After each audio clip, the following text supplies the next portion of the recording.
Hello everyone, Andrew here, and welcome to a live review party for Doctor Strange. I just got back from the theater a little while ago and thought I would turn on the camera and talk to y'all about the movie. This may be a rather short episode because I honestly don't have that much to say about it. Um, I suppose we should start off with I saw the Ghost in the Shell trailer, and it looks very Ghost in the Shelly. Um, Looks fine. My only concern really is that it looks like they may just be making a live-action version of the anime, and I've already seen it. So, if it's a shot-for-shot remake, I mean, it might be kind of interesting just to see it in live action, but not that interested unless they do something new with it. But we'll see. We'll see. So, Doctor Strange. I am a fan of comic books. I am a fan of superheroes. I can't say I'm an expert on Doctor Strange, but I'm familiar with the character. One thing I've always wondered, the basic premise of the character is Doctor Strange is a gifted surgeon who screws up his hands in an auto accident, and so he can't surgerize anymore.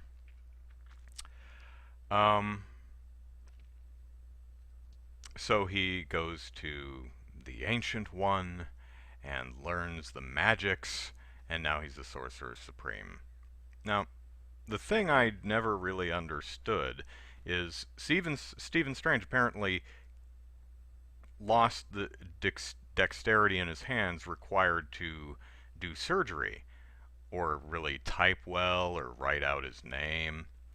And yet, he does all these weird, finger gesture, real specific finger gesture things in the comics. And I've always been like, well, wait a minute.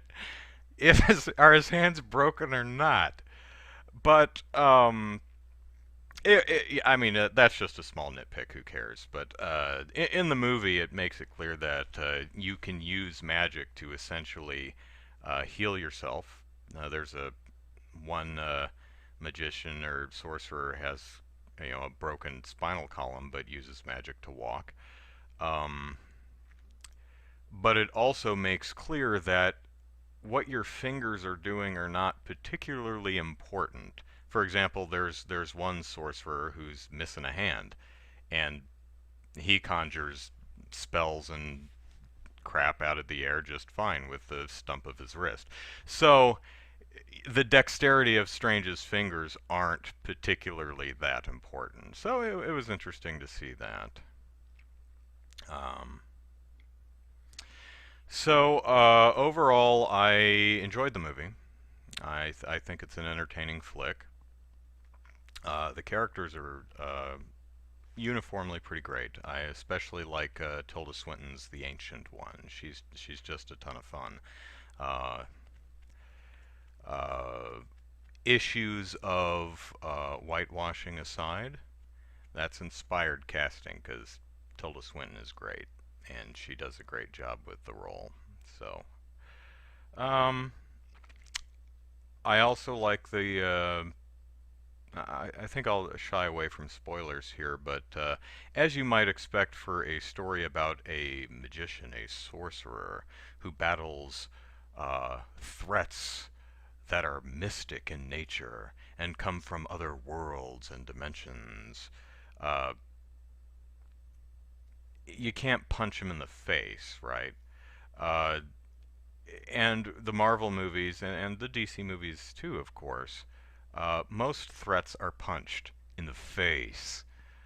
So it was really nice for the climax of this movie to conclude and be resolved with something other than punching something in the face. Um, don't get me wrong, this movie has a lot of face punching in it, but it, and that in a way is, oh man, it's so creative in other cases that you think they could have leaned less heavily on the action crutch. But it's, for what it is still quite entertaining. Um, Strange's costume looks great. Um, there is a mystical being in the movie who is not as close to its comic counterpart as I would have liked, but works okay. Uh, I also like the very kaleidoscopic, colorful look of the Dark World and some of the other dimensions that Strange gets a peek of. The movie is just visually very interesting to watch without being just a jumbled mess that's confusing to look at. Rarely do you ever look at an image in this movie going, okay, where are people? What's going on? They managed to make it real trippy looking, uh, but still clear enough to actually follow what's going on. I think everything's set up really well too. Um, um, Brennan Taylor Fangirl asks how old I am. I am 36. So, do I have a girlfriend? No. Am I gay? No. And I'm almost at 10,000 subs. Yay! Yeah, I think last time I looked at my subs, it's 9,500, something like that. So, I am planning something for 10,000. It's I'm probably going to have to scale it back because it's just ambitious beyond my own means. Uh, but at the rate my subscriber base grows, I should still have several months to get stuff together. Um, but anyway, Doctor Strange. Um, I guess really one of the most interesting stories coming out of Doctor Strange is how the creators attempted to address issues, the more problematic elements of the Strange story.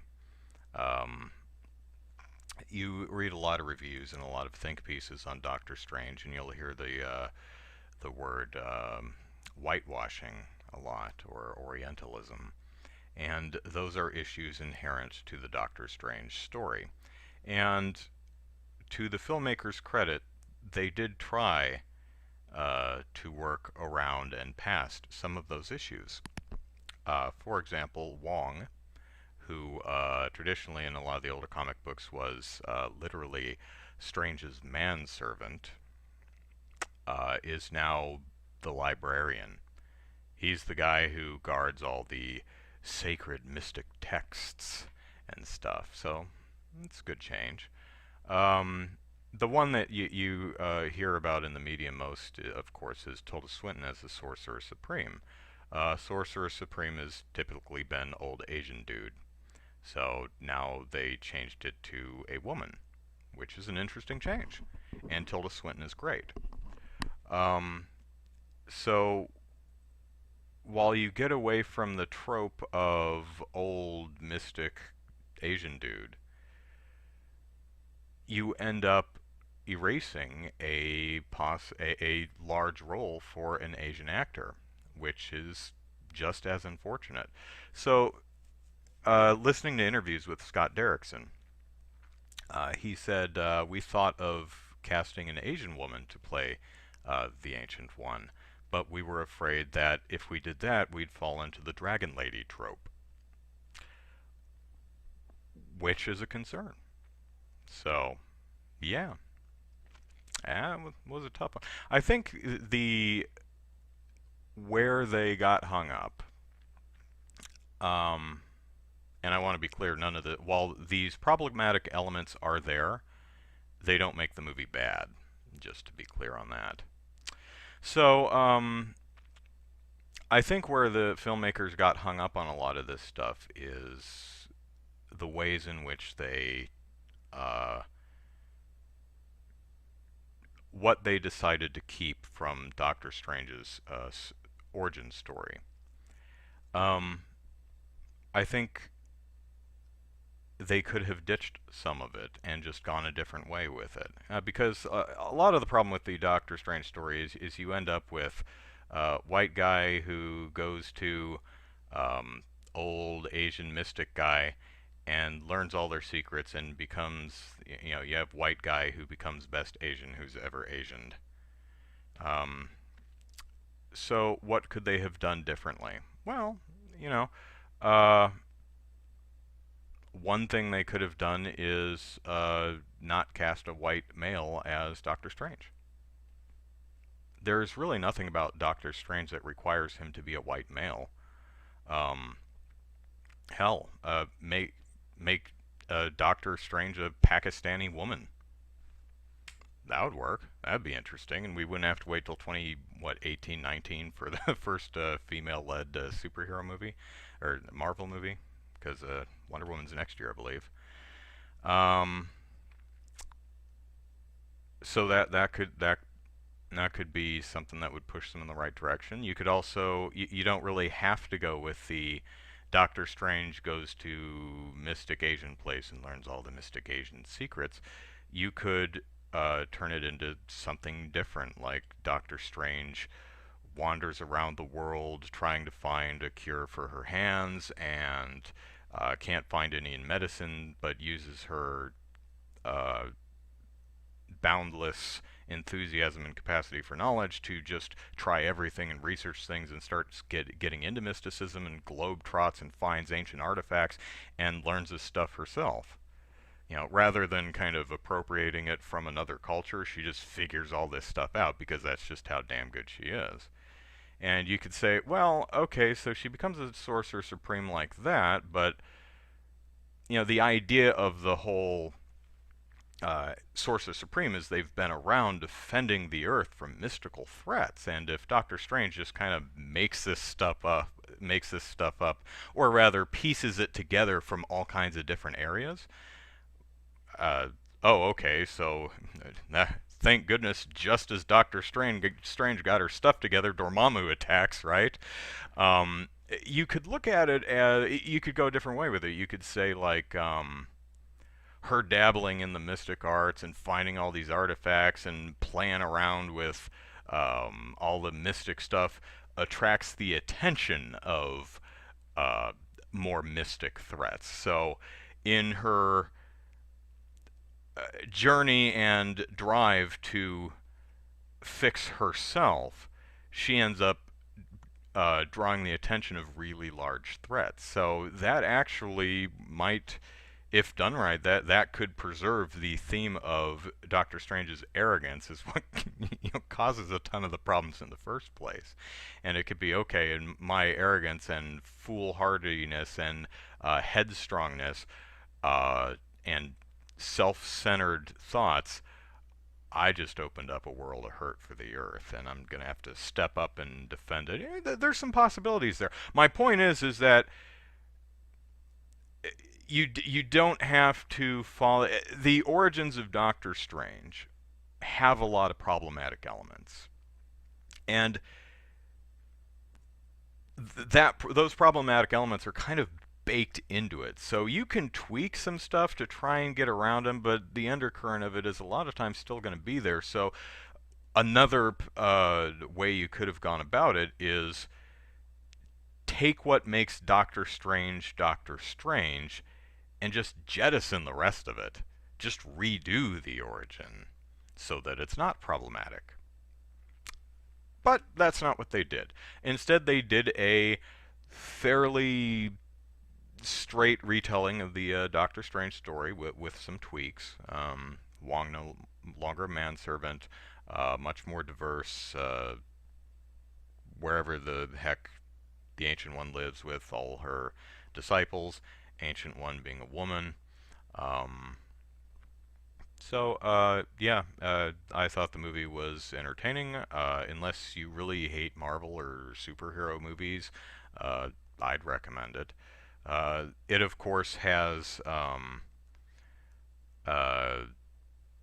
end credit. I don't know why snapping helps me think, but end credit scenes.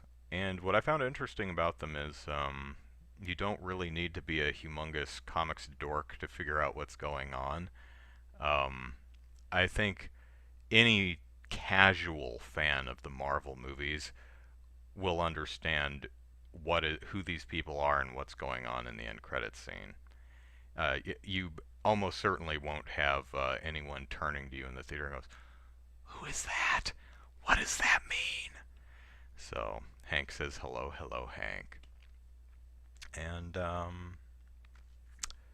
that's yeah, that's Doctor Strange. It was a enjoyable uh,